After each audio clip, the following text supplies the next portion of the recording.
सर्वप्रथम यहाँहरू सबैलाई म कानुन दिवसको उपलक्ष्यमा हार्दिक शुभकामना प्रकट गर्न चाहन्छु। र विधिको शासन कुनै पनि एउटा नेसनको प्रोग्रेसको लागि अति आवश्यक तत्त्व हो। जुन समाजमा विधिको शासन छैन र त्यहाँ त्यो देशले प्रोग्रेस गर्न सक्दैन। र विधिको शासन हुनु भनेको नागरिकका अधिकारहरू सुनिश्चित हुनु हो। त्यहाँ एउटा व्यक्तिको होइन, त्यहाँ विधिको शासन हुन्छ। जहाँ विधिको शासन हुन्छ त्यहाँ राज्यका शक्तिहरू नियन्त्रित हुन्छन्, कानुनद्वारा अनुशासित हुन्छन्। र जहाँ विधिको शासन हुन्छ त्यहाँ राज्यका निकायहरूलाई, अङ्गहरूलाई स्वेच्छाचारी हुन दिँदैन, किनभने लले आफ्नो पर्भ्यू र स्कोपभित्र राख्छ।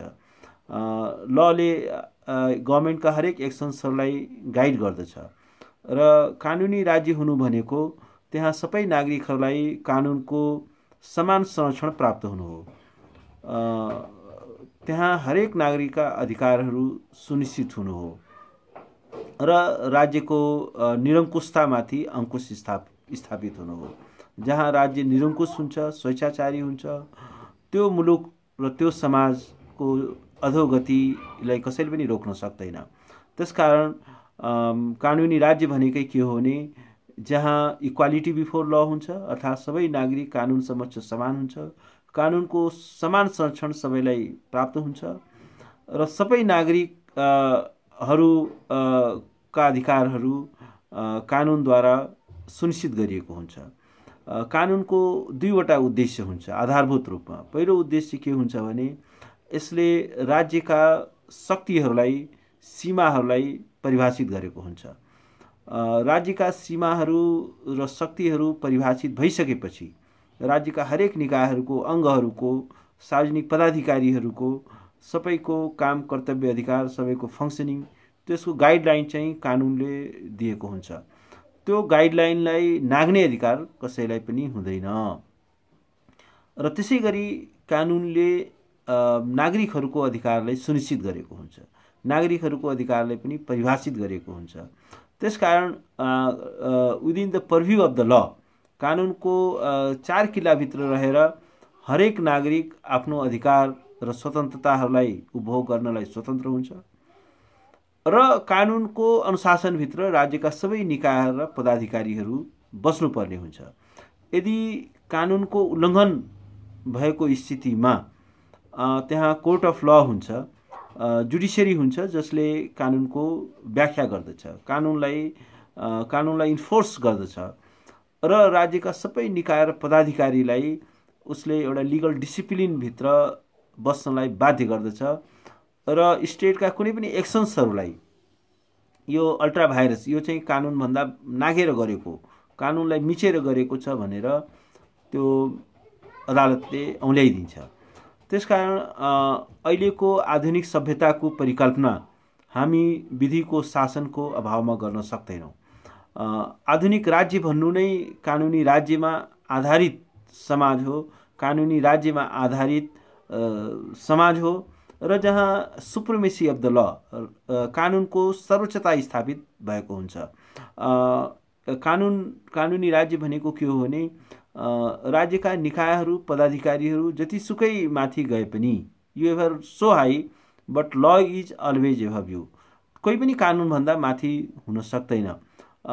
सबै कानुनको अन्डरमा रहनुपर्ने हुन्छ, कानुनको अनुशासनमा रहनुपर्ने हुन्छ र कुनै पनि कानुन त्यो जस्ट, फेयर एन्ड रिजनेबल हुनुपर्ने हुन्छ।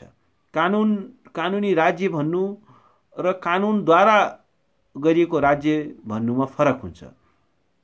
Rule of law and rule by ल भनेको दुईटा फरक कुरा हुन्।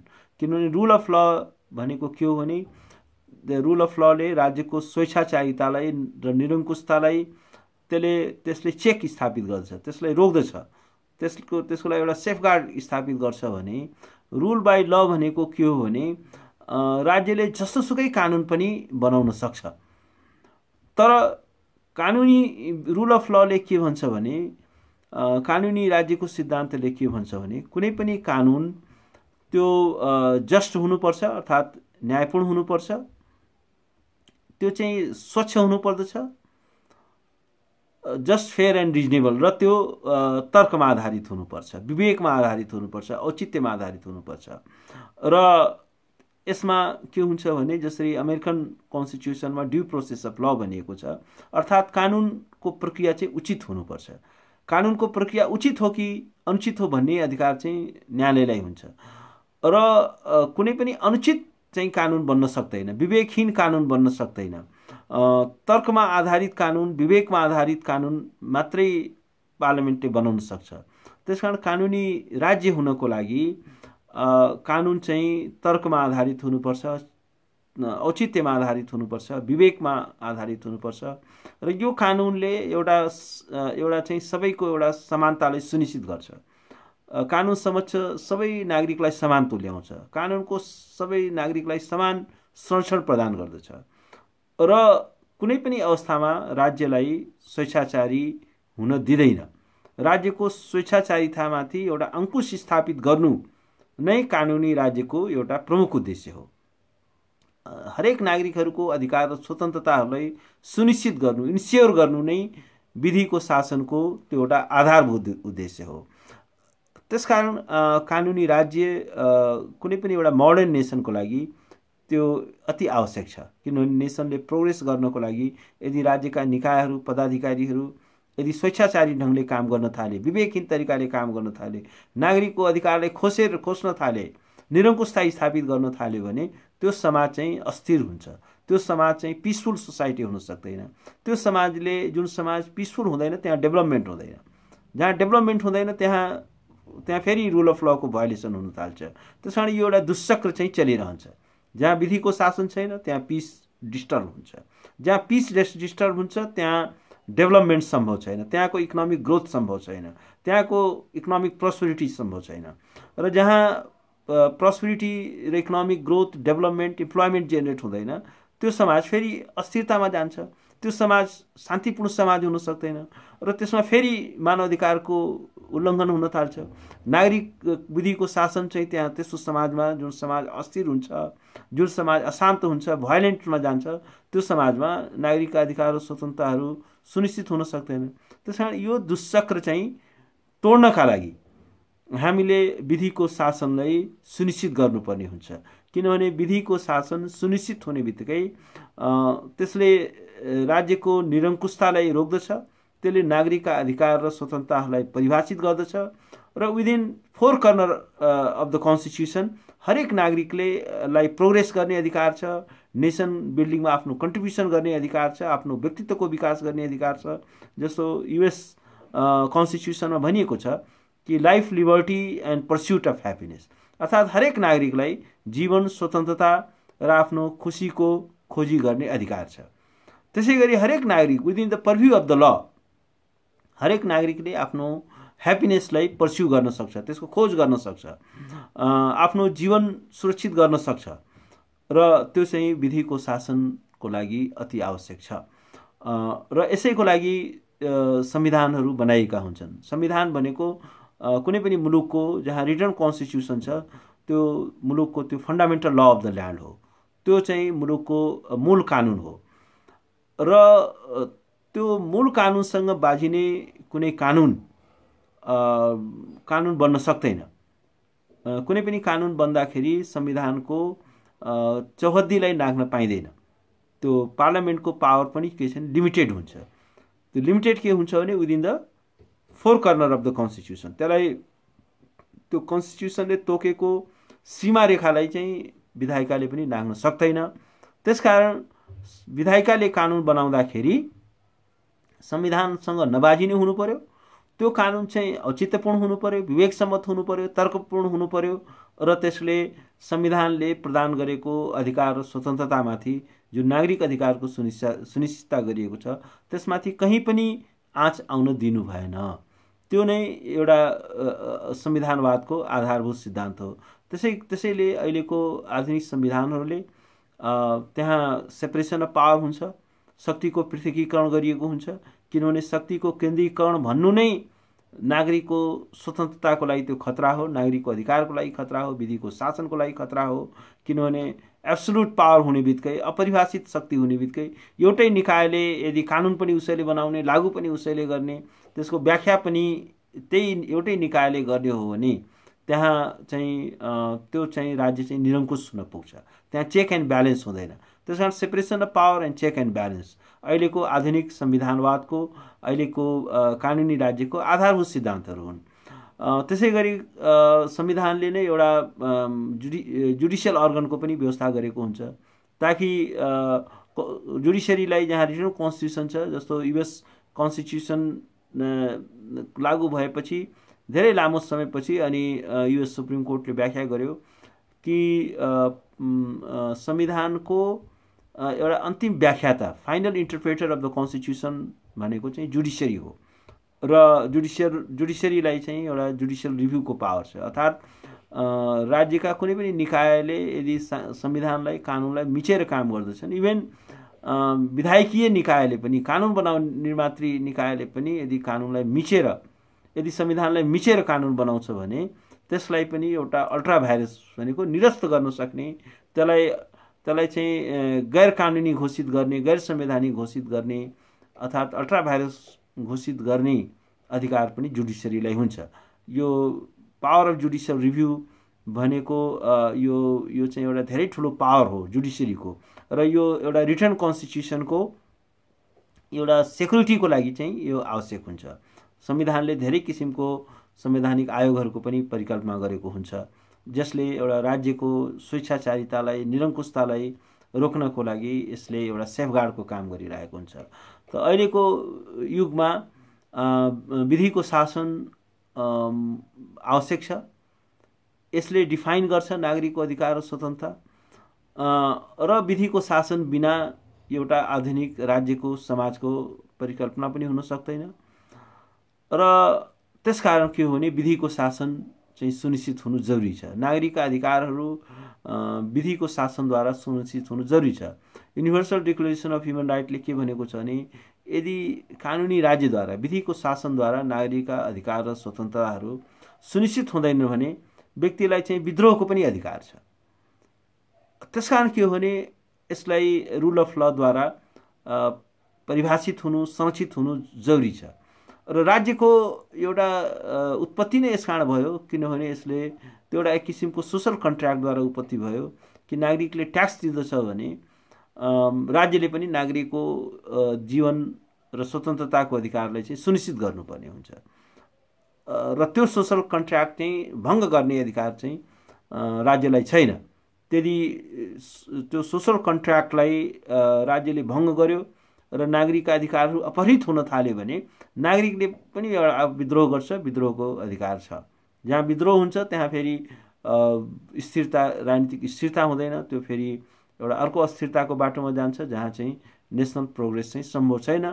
त्यसकारण एउटा पिसफुल सोसाइटीको लागि, एउटा सोसाइटीले प्रोग्रेस गरोस्, इकोनोमिक ग्रोथ गरोस्, यसका लागि नागरिकका अधिकारहरू यो चाहिँ कानुनद्वारा, संविधानद्वारा चाहिँ सुनिश्चित हुनु आवश्यक छ। अहिलेको मोडर्न स्टेटको एउटा बेसिक परिकल्पना नै त्यही हो र हामी अहिले अलिकति सानो चर्चामा अहिलेको यो कोभिड-19 को पनि गर्न चाहन्छौँ किनभने यो एउटा विश्वव्यापी एउटा सङ्कट आएको छ, ग्लोबल एउटा क्राइसिसको रूपमा आएको छ, हेल्थ इमर्जेन्सीको रूपमा आएको छ, एउटा महासङ्कटको रूपमा आएको छ र यो हेल्थ क्राइसिसलाई सम्बोधन गर्नको लागि राज्यहरूले एकदमै ड्रास्टिक मेजरहरू लिएका छन् र जसले नागरिकको स्वतन्त्रता र अधिकारहरू चाहिँ कुण्ठित पनि भएको देखिन्छ। तर यो सन्दर्भमा म एउटै कुरा भन्न चाहन्छु, जस्तो सुकै कठिन परिस्थितिमा पनि विधिको शासनलाई निरस्त गर्न मिल्दैन र जस्तो संविधान र कानुनलाई कारण गर्नु चाहिँ के छ भने राज्यको दायित्व हो, त्यसलाई पालना गर्नु चाहिँ राज्यको फर्स्ट एन्ड फरमोस्ट ड्युटी हो।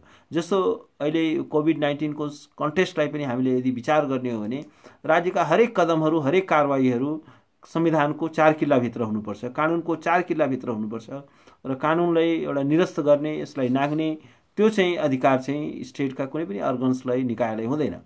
र जस्तो म भनौँ संविधानले जीवनको अधिकार सुनिश्चित गरेको छ, समानताको अधिकार सुनिश्चित गरेको छ, स्वास्थ्यको अधिकार सुनिश्चित गरेको छ अहिलेको हाम्रो संविधानले।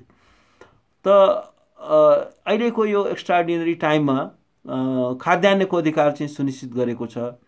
त्यो भनेको एउटा भोग विरुद्धको अधिकार हो र जीवनको अधिकार भनेको मान्छे एउटा सम्मानपूर्वक बाँच्न पाउनु पर्यो र स्टेटको यो बेसिक ड्युटी हो, फर्स्ट एन्ड फरमोस्ट ड्युटी हो कि नागरिकहरूको जीवनको अधिकारलाई सुनिश्चित गर्नुपर्ने हुन्छ। कुनै पनि नागरिक चाहिँ को हरेक नागरिकको लाइफ चाहिँ प्रिसियस छ, त्यो मूल्यवान छ र राज्यले त्यसलाई त्यसका लागि हर सम्भव प्रयत्न गर्नुपर्ने हुन्छ। नागरिकको स्वास्थ्यको रक्षाको लागि राज्यले चाहिँ हर सम्भव प्रयत्न गर्नुपर्ने हुन्छ। नागरिकहरूको समानताको रक्षाको लागि राज्यले हर सम्भव प्रयत्न गर्नुपर्ने हुन्छ र राज्यले कहीँ पनि विभेद गर्न पाउँदैन, डिस्क्रिमिनेसन गर्न पाइँदैन। जस्तो भन्नुहोस् अहिले यो जीवनको अधिकारको कन्टेस्टलाई, स्वास्थ्यको अधिकारको कन्टेस्टलाई विचार गर्दाखेरि अब अहिले समाजमा जुन असमानता छ, संविधानले एउटा इक्वालिटी इन्स्योर गर्न खोजेको छ, समानता सुनिश्चित गर्न खोजेको छ, तर हाम्रो समाजमा गम्भीर असमानता छ र त्यो असमानताका कारणले गर्दाखेरि आज धेरै ठुलो जनसङ्ख्या यो कोभिड-19 को परिप्रेक्ष्यमा पनि अब आफ्नो रोजगारी गुमाएको छन् र एकदमै पभर्टी, बिलो द पभर्टी लाइनमा बस्ने धेरै ठुलो जनसङ्ख्या छ हाम्रो। झन्डै 40% पपुलेसन त नेपालको दैनिक ज्यालादारीमा बाँच्नुपर्ने अवस्था छ।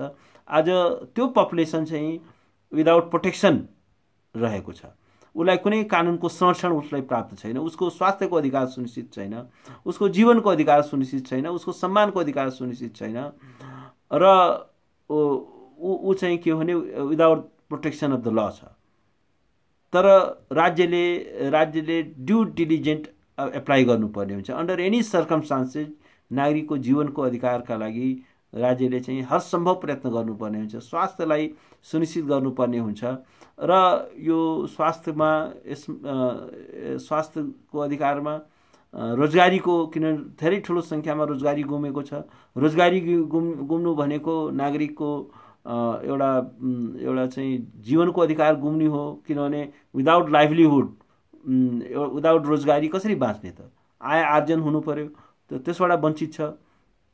त्यस कारण राज्यले अब यो संविधानको एउटा पालनाको लागि राज्यले गम्भीर कदमहरू चाल्नुपर्ने हुन्छ र राज्यका केही कोर अब्लिगेसन्सहरू छन्, जस्तो right to health, right to life, right to equality, social प्रोटेक्सनको राइटहरू।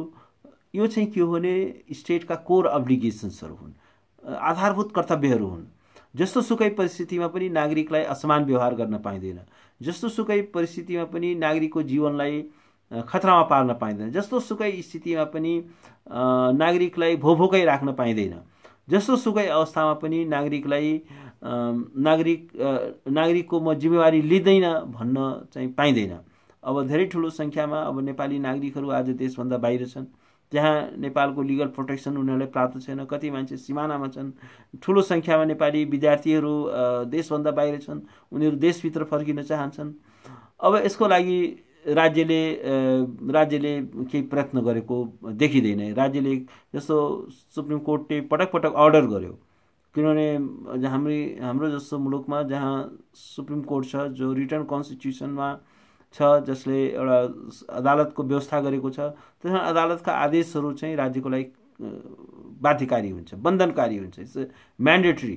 कोर्टले गरेको डिसिजन्सलाई म मान्दिनँ चाहिँ भन्न पाइँदैन। त्यो चाहिँ त्यसको लेटर एन्ड स्पिरिटलाई त्यसलाई कानुन गर्नु राज्यको धर्म हो, राज्यको कर्तव्य हो। राज्यका सबै निकायहरू चाहिँ के हो भने स्टेटका सबै अर्गन्सहरू सर्वोच्च अदालतले जारी गरेका आदेशहरूलाई इम्प्लिमेन्ट गर्नुपर्ने हुन्छ। तर अब सर्वोच्च अदालतले भन्यो विदेशमा भएको नागरिकहरूलाई मुलुकमा ल्याउने प्रयास गर, मुलुकमा ल्याऊ। ठुलो सङ्ख्यामा चाहिँ यो जबलेस भए मान्छेहरूमा उनीहरूको लागि एउटा सोसल प्रोटेक्सन दिनु पर्यो, उनीहरूलाई एउटा समान संरक्षण प्रदान गर्नु पर्यो। किनभने कानुनी राज्यको आधारभूत सिद्धान्त कानुन समक्ष समानता मात्र होइन, कानुनको समान संरक्षण पनि हो।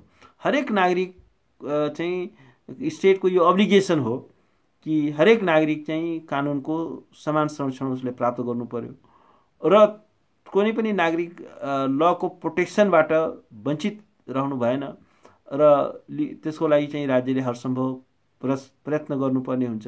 यो सबै मेजर्सहरू स्टेटले चाहिँ चाल्नुपर्ने हुन्छ। र एउटा कुरा के छ भने यो अहिलेको इमर्जेन्सीको टाइममा अब हाम्रो लिगल भ्याकुम देखिन्छ। योसँग यसलाई एड्रेस गर्नको लागि हामीसँग सफिसियन्ट लिगल मेकानिजम्सहरू छैन। अब राज्यले यसको बारेमा कुनै लहरू इन्याक्ट गर्न सकेको छैन। 2020 सालमा बनेको सङ्क्रमण सम्बन्धी ऐनले अहिलेसम्म त्यसैले गभर्न गरिरहेको अवस्था छ। त त्यो लले अहिलेको यत्रो पेन्डेमिकको परिकल्पना गरेको थिएन। त्यो सामान्य एउटा बिफरहरूको एउटा रोकथामको लागि प्रयोग बनाइएको कानुन थियो। अब आजभन्दा झन्डै 50-55 वर्ष अगाडि बनेको कानुनले अब अहिलेको सिचुएसनलाई त्यसले सम्बोधन पनि गर्न सक्दैन। त्यसकारण के छ भने अब राज्यले अब जस्तो लकडाउन राज्यले जारी गर्यो, त्यो लकडाउन चाहिँ कुन कानुन अन्तर्गत टेकेर गर्यो त्यसको कुनै लिगल बेसिसहरू देखिँदैन। एउटा कुरा हामीले के ध्यानमा राख्नुपर्छ भने राज्यले कुनै पनि मेजर्स अपनाउँदाखेरि अहिलेको यो इमर्जेन्सीमा पनि, अहिलेको हेल्थ क्राइसिसमा पनि त्यो that must be in consistent with the law of the land. कानुनसँग बाझिने गरी कुनै कदम चाल्न पाउँदैन। कानुनको पर्भ्यू र स्कोपभित्र त्यो कदमहरू चाल्नुपर्ने हुन्छ। त्यसकारण र कुनै पनि यो मेजर्सहरू अपनाउँदाखेरि जस्तो अहिले नागरिकको मुभमेन्टहरू रोकिएको छ, कति नागरिकहरू कहीँ के छैन यातनाको शिकार भएका छन्, भोकमरीको शिकार भएका छन्, लकडाउन गर्दाखेरि धेरै ठुलो नागरिकहरू सफर गरिरहेको छन्। त राज्यले कुनै पनि यदि इमर्जेन्सी मेजर्सहरू लिन्छ भने त्यो चाहिँ प्रपोर्सनेट हुनु पर्यो। अर्थात् के छ भने त्यो क्राइसिसलाई सम्बोधन गर्नको लागि के मेजर्स आवश्यक छ र त्यो एउटा समानुपातिक ढङ्गको हुनु पर्यो, त्यसको प्रोपोर्सनेट हुनु पर्यो। त्यसलाई चाहिँ के छ भने त्यो एकदमै एक्सेसिभ मेजर्सहरू चाहिँ स्टेट लिन पाउँदैन र कुनै पनि भेदभावपूर्ण मेजर्सहरू लिन पाउँदैन। किनभने राज्यले अहिले चाहिँ के हो भने जुन गरिबीमा रहेका जुन जनसङ्ख्याहरू छन्, मेजर्सले यो सबै नागरिक घरमा बस्नुपर्छ, बाहिर निस्किनु हुँदैन भनेर राज्यले लकडाउनको घोषणा त गर्यो। तर हरेक नागरिकको आफ्नो घर छैन। धेरै ठुलो सङ्ख्यामा नागरिकहरू घरभन्दा बाहिर थिए, दैनिक ज्यालादारीमा थिए। उनीहरू चाहिँ कति कन्स्ट्रक्सन रोड साइडमा कन्स्ट्रक्सनको वर्क गरिरहेका थिए, जहाँ तिनै एउटा छाप्रो बनाएर बसिरहेका थिए। अब उनीहरूले ज्याला पनि पाएको छैनन्, उनीहरूले खाना पनि पाएको छैनन्। अनि उनीहरू चाहिँ कहाँ घरमा बस्ने भनेको कुन घरमा गएर बस्ने र सानतिनो चाहिँ डेरा भाडा लिएर बसेका ती चाहिँ कहाँबाट चाहिँ भाडा तिर्ने। अब यो सबै प्रब्लमलाई चाहिँ के छ भने राज्यले एउटा कुनै पनि मेजर्स यदि अपनाउँछ भने राज्यसँग एउटा डिटेल प्लानिङ पनि हुनुपर्छ। त्यसको एउटा इमेजिनेसन राज्यसँग हुनुपर्छ। राज्यसँग एउटा कम्प्लिट एउटा चाहिँ के छ भने ब्लुप्रिन्ट हुनुपर्छ, एउटा कम्प्लिट एउटा रोड म्याप हुनुपर्छ। र यो चाहिँ के छ भने कुनै पनि कदम एउटा विवेकसम्मत हुनु पर्यो, तर्कसम्मत हुनु पर्यो। अब यो अहिले यो लकडाउनले गर्दाखेरि धेरै ठुलो सङ्ख्यामा नागरिकहरू, जस्तो कति मान्छेले हेल्थ इमर्जेन्सी छ, कोभिड-19 बाहेकका पनि अरू बिमारीहरू छन्, ती चाहिँ हस्पिटलमा उनीहरूको एक्सेस छैन। अब जिल्लामा चाहिँ कति मान्छे होलान् जसलाई चाहिँ के छ भने तत्काल कोभिड बाहेक अरू पनि उपचारको आवश्यकता हुन्छ नि। कोही अब क्यान्सरको पीडित होला, कोही चाहिँ हार्ट एटेकको बिमारी होला, हार्टको बिमारी होला। अब त्यसलाई अब लकडाउन कम्प्लिट गरिदियो, उनीहरूलाई कोही काठमाडौँमा ल्याउनु पर्ने हुन्छ होला, इमर्जेन्सी रूपमा रेस्क्यु गर्नुपर्ने हुन्छ। सबै यातायातका साधनहरू बन्द छन्, काठमाडौँमा पनि ल्याउन सक्दैनन्। ठिक छ, लकडाउनलाई एउटा विवेकसम्मत कसरी बनाउने, नागरिकको एउटा स्वतन्त्रता र अधिकारसँग एउटा मैत्री हुने गरी, फ्रेन्डली हुने गरी कसरी यो लकडाउनलाई डिजाइन गर्ने, त्यसको पनि स्टेटसँग एउटा रोड म्याप हुनु पर्यो। त्यस कारण एउटा स्टेटले एउटा हरेक कुराको एउटा चाहिँ प्लानिङ र एउटा ड्यु डिलिजेन्ट अप्लाई गर्नुपर्छ। त्यो लिगल फ्रेमवर्कभित्रै काम गर्नुपर्छ। यो लकडाउनले राज्यलाई एउटा अपारदर्शी ढङ्गले काम गर्नका लागि त्यो चाहिँ लाइसेन्स दिएको होइन। अब अहिले भन्नुहोस् न, खरिद ऐनका सबै प्रावधानहरूलाई मिचेर अहिले चाहिँ स्वास्थ्य सामग्री खरिदको प्रक्रिया भनियो, तर यसले अहिलेसम्म पनि स्वास्थ्य सामग्री आउन सकेको छैन र धेरै ठुलो सङ्ख्यामा स्वास्थ्य सामग्रीको पनि अभाव छ। भन्दाखेरि के छ भने अब यसले एउटा चाहिँ भ्रष्टाचार र अपारदर्शिता जन्माइरहेको छ। खरिदिनको प्रक्रियाहरू छ, त्यसलाई अलिकति सिम्प्लिफाई गर्न सकिन्छ, तर कम्प्लिट चाहिँ के छ भने एउटा अपारदर्शी तरिकाले काम गर्न पाइँदैन। ट्याक्स पेयरको पैसालाई चाहिँ मिसयुज गर्ने अधिकार छैन। स्टेटका हरेक कदमहरू चाहिँ एउटा चाहिँ त्यो एकाउन्टेबल कदमहरू मात्र हुनु पर्यो, ट्रान्सपरेन्ट एक्सन। किन स्टेट पावरको एक्सर्साइज एकाउन्टेबल ढङ्गले हुनु पर्यो, ट्रान्सपरेन्ट ढङ्गले हुनु पर्यो र पब्लिक वेलफेयरमा हुनु पर्यो, नागरिकका हितका लागि हुनु पर्यो। र सत्तामा बस्ने व्यक्तिहरूको आफ्नो सत्तालाई निरङ्कुश बनाउनुको लागि, आर्थिक एउटा उपार्जनको लागि हुनु भएन। तर अहिले हामीले के देखिरहेको छौँ भने यो लकडाउनको पिरियडलाई पनि स्टेटमा बसेका व्यक्तिहरूले, राज्य सञ्चालन गरिरहेका व्यक्तिहरूले, सरकारले दुईटा कुराको लागि, एउटा चाहिँ नागरिकको अधिकार र स्वतन्त्रतालाई खोज्नको लागि र अर्को चाहिँ के छ भने भ्रष्टाचार गर्नको लागि। अब करोडौँ अर्बौँ रुपियाँको 300 करोडको चाहिँ यो अहिले खर्च भयो भनिएको छ। 300 करोड 3 अर्ब रुपियाँ। त्यसको त सबै पिपुललाई चाहिँ राइट टु नो छ, राइट टु इन्फर्मेसन छ, त्यसको सबै फेरिस आउनु पर्यो। र अहिले पनि के हो भने यो हस्पिटलमा चाहिँ के छ भने किट्सहरू छैन, पिपी छैन, डक्टरहरू विदाउट प्रोटेक्सन छन्, हेल्थको राइट्स कसरी सुनिश्चित हुनसक्छ यस्तो बेलामा? त्यस कारण राज्यले यसलाई एउटा पावरको मिसयुज पनि गरेको देखियो। विधिको शासनलाई ध्वस्त गर्दै एउटा सिस्टमेटिक ढङ्गले अध्यादेशहरू ल्याउन खोज्यो, जुन चाहिँ संविधानसँग चाहिँ त्यो कन्सिस्टेन्ट थिएन, संविधानको त्यो लाई नाग्ने खालको थियो, राजनीतिक अस्थिरता बढाउने खालको थियो। अब यस्तो खालको जुन मेजर्सहरू छन् त्यस्तो मेजर्सहरूलाई एक्सेप्टेबल छैन। राज्यको जुन एक्सर्साइज अफ पावर हो यो एउटा लार्जर इन्ट्रेस्टमा हुनु पर्यो, पिपलको इन्ट्रेस्टमा हुनु पर्यो, नेसनल इन्ट्रेस्टमा हुनु पर्यो। यसले नागरिकको अधिकार र स्वतन्त्रतालाई बढाउने खालको हुनु पर्यो। संविधान प्रदत्त जुन नागरिकका अधिकारहरू छन् त्यसलाई सम्वर्धन गर्ने खालको हुनु पर्यो र त्यसलाई कर्टेल गर्न चाहिँ पाइँदैन।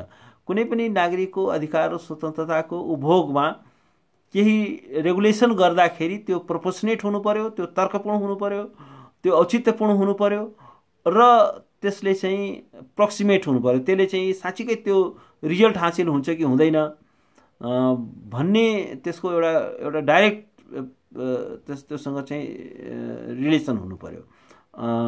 र एउटा ड्रास्टिक मेजर्सहरू, शैक्षाचारी मेजर्सहरू लिने चाहिँ सरकारले अधिकार छैन। त यो सारा कुराहरूलाई स्टेटमा बसेका पदाधिकारीहरूले जो राज्य सञ्चालन गर्दछन् उनीहरूले बुझ्नुपर्छ कि हाम्रो larger accountability toward the people र टुवार्ड द नेसन छ। पावरको चाहिँ के छ भने एउटा या त सेल्फ एउटा चाहिँ अनजस्ट रिचमेन्ट गर्न पाइँदैन। गैर कानुनी रूपले आफूलाई लाभान्वित गर्ने, अपारदर्शी ढङ्गले सत्तामा बसेका व्यक्तिहरूले आफूलाई नै लाभान्वित हुने गरी शक्ति र सत्ताको दुरुपयोग गर्न पाइँदैन। विधिको शासनको एउटा सबैभन्दा आधारभूत एउटा मूल्य के हो भने सरकारको शक्ति सीमित छ र यसको एउटा एकाउन्टेबल एक्सर्साइज पावर मात्रै हुन सक्दछ। राज्यका हरेक पदाधिकारीहरूको उनीहरूको लका प्रति एकाउन्टेबिलिटी हुन्छ, कानुनका प्रति एकाउन्टेबिलिटी हुन्छ र यदि कानुनको कहीँ कतैबाट उल्लङ्घन भएको छ भने उनीहरू एकाउन्टेबल हुनुपर्छ। उनीहरू चाहिँ न्याय समक्ष उनीहरू प्रस्तुत गर्नुपर्ने हुन्छ। दण्डहीनता स्वीकार योग्य हुन सक्दैन। जहाँ दण्डहीनता छ त्यहाँ चाहिँ विधिको शासन हुन सक्दैन र जहाँ विधिको शासन छैन त्यो नेसनको फ्युचर पनि छैन। अहिले संसारका धेरै स्टेटहरू फेल हुँदैछन् किनभने त्यहाँ विधिको शासनलाई सुनिश्चित गर्न सकेको छैन। त्यहाँ नागरिकहरू लको प्रोटेक्सन उनीहरूलाई प्राप्त छैन र कानुनको चाहिँ इनइक्वल युज भइरहेको छ, त्यसको दुरुपयोग भइरहेको छ। स्टेट पावरको दुरुपयोग चाहिँ गर्न पाइँदैन, गर्नु पनि हुँदैन। र अहिलेको यो कानुन दिवसको उपलक्ष्यमा म पुनः यहाँहरू सबैलाई फेरि हार्दिक शुभकामना दिन चाहन्छु। हामी एक्स्ट्राअर्डिनरी टाइममा छौँ। अहिले हाम्रो डेमोक्रेटिक राइट्सहरू धेरै ठुलो खतरामा छ, कन्स्टिट्युसन खतरामा छ, विधिको शासन खतरामा छ। अहिले कोर्टहरूले फङ्सन गरिरहेको अवस्था छैन। यो एक्सेस टु जस्टिस पनि के छ भने बाधित भएको छ। अब नर्मल टाइम अब कहिले आउला भन्न सकिँदैन। तर एउटै कुरा के हो भने स्टेटका पदाधिकारीहरूले एउटा के हेका राख्नु पर्यो भने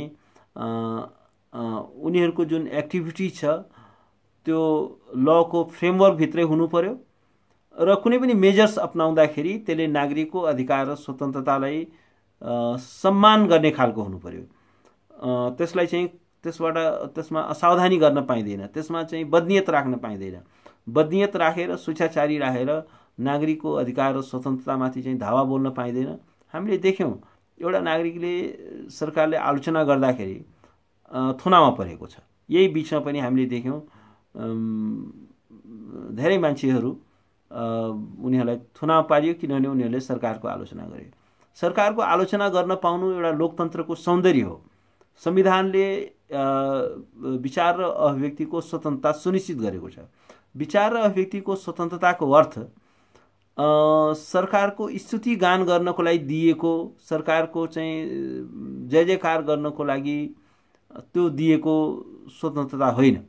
त्यो भनेको के हो भने सरकारको आलोचना पनि गर्न पाइन्छ, सरकारसँग असहमत राख्न पाइन्छ, सरकारलाई चाहिँ खबरदारी गर्न पाइन्छ, सरकारको विरोध गर्न पनि पाइन्छ। र त्यसैका लागि राइट टु डिसेन्ट भन्छ कि त्यसलाई असहमत हुने अधिकार छ। असहमतिको अधिकार नै लोकतन्त्रको एउटा जीवन्तताको प्रतीक हो। जहाँ असहमत हुने अधिकार छैन, सरकारको समर्थन गर्ने अधिकार त हिटलरको रेजिममा पनि थियो नि, हिजो पञ्चायतमा पनि थियो नि।